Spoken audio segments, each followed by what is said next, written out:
Happy Black History Month from me, the Novel Queen. Now that it's Black History Month, it's a better time than ever to reevaluate this whole Black history issue. This short video will focus on the urgency of teaching Black history, consider why it is not taught, expose how it is often incorrectly taught, and offer easy to implement solutions and resources that you can use almost instantaneously from my Teachers Pay Teachers store entitled Novel Queen. Everyone has their own stories about race, and I have a few. But today I'll tell you the one that relates to me and Black history. I was born in Cleveland. My mother was an art teacher in an urban school in the early 70s during the first years of integration in our city. She told me stories of her friends staging sit-ins in the 1960s in a variety of protests. And my parents' friends and my friends were diverse. We moved to Florida in 1981, and as I grew up, I had a fascination in the history that my parents and their friends participated in. Yet for the next 15 years of school, we never once opened up our social studies or history books to the chapters on civil rights. Quite honestly, I never recall being taught about non-white Americans in school at any point, with the exception of Native Americans. In fact, I was not able to study these chapters in this segment of history in school until I elected to take a civil rights history course in college. So why is this? Think about the implications of this. We were at the forefront of a major societal evolution in the 1960s and 70s, and then the ball was dropped. This history was oftentimes not taught to our generation, and now, in a sense of crisis, we are repeating some of the same lessons in history that we did not learn. So as Edmund Burke stated, those who do not know history are doomed to repeat it. The lack of learning about civil rights and Black history from the past 50 years as well has contributed to our communities becoming more polarized and segregated by race and income. This directly contributes to concentrated poverty and overtaxed schools that are under-resourced in many ways. Research proves the ill effects from this, and the results are heartbreaking, and they affect almost every community, whether directly or indirectly. This separation also sadly means that our children are not learning from each other. This has negative effects on all groups. As a result of this separation, our children develop misconceptions, assumptions, judgments, apathy, and fear toward the other segments of their community that they're being separated from. If one knew a particular family, they would know the family for its strengths and what makes them unique. They would know them by name rather than just by skin color and income level or the language that they speak. Lack of knowledge triggers fear. When students learn their history, they will learn not to fear people who are different from them. They will become more comfortable speaking to people from other races, cultures, and countries. And this will make them more productive adults, especially in cross-cultural settings in the professional world. So next, I'm going to candidly pose some questions to you about why this history is not taught.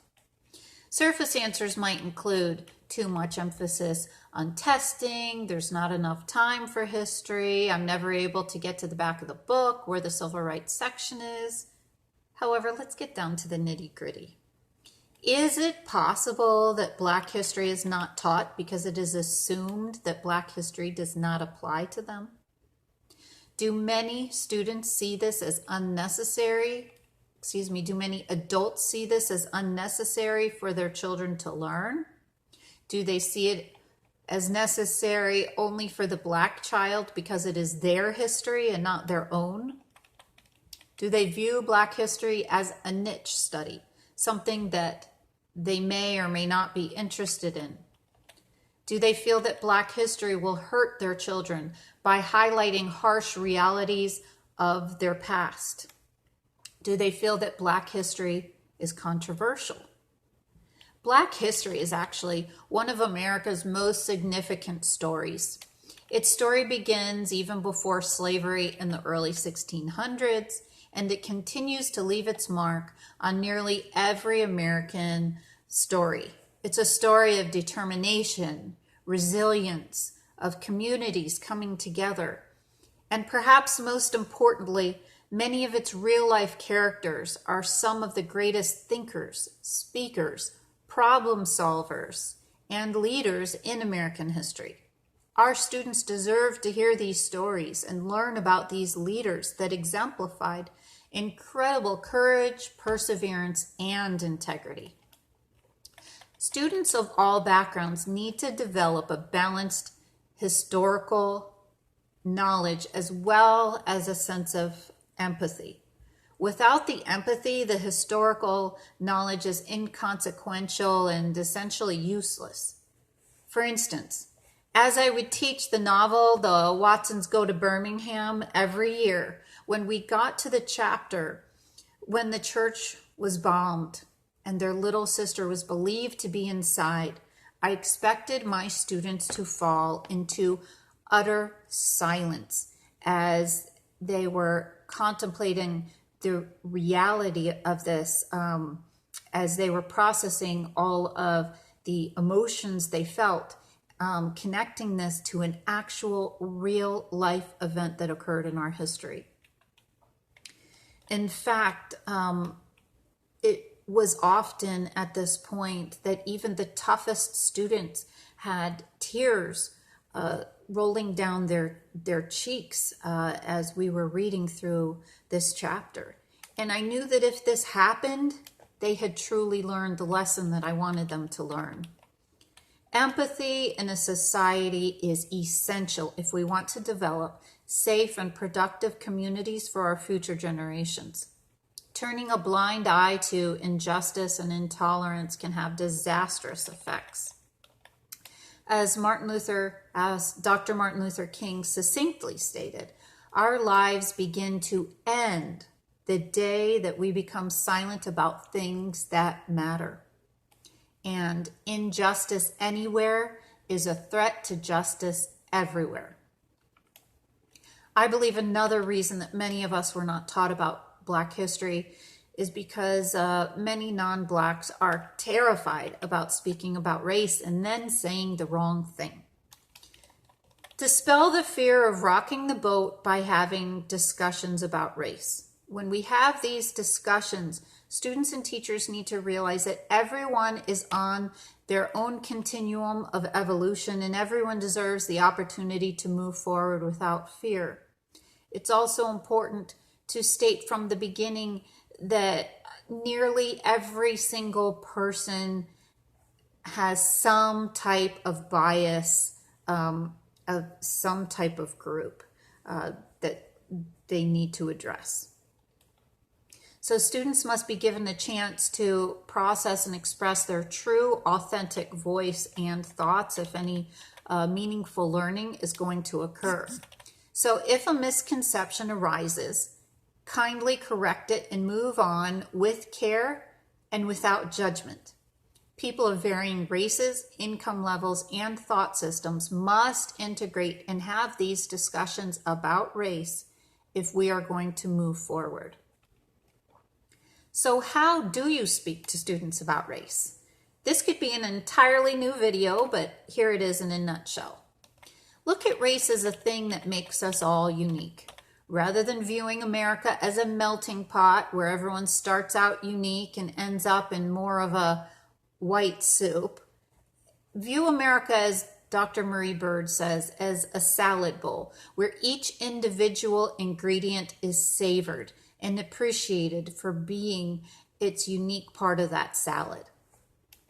Students then move on by finding similarities. At this time, they need to move on from race and see each person as that person with a particular name, with particular interests and talents that make them unique, with similar feelings, aspirations, and dreams. They need to view ways that each individual helps others and adds a unique contribution to this world. They share the same inner workings and physiological insights, of course. They share some of the same things that give them joy as well as things that give them fear. This linking is important for children to start seeing their peers not just for the color of their skin, but for the individuals they are. Human citizens in the same community. Finally, one of our greatest challenges is that Black history is rarely taught with substance.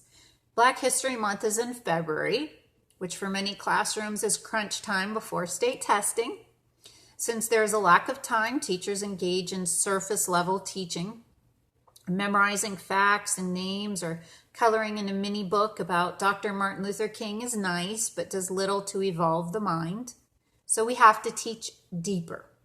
Our history must be taught through the lens of many perspectives so that students learn to consider other perspectives other than just their own.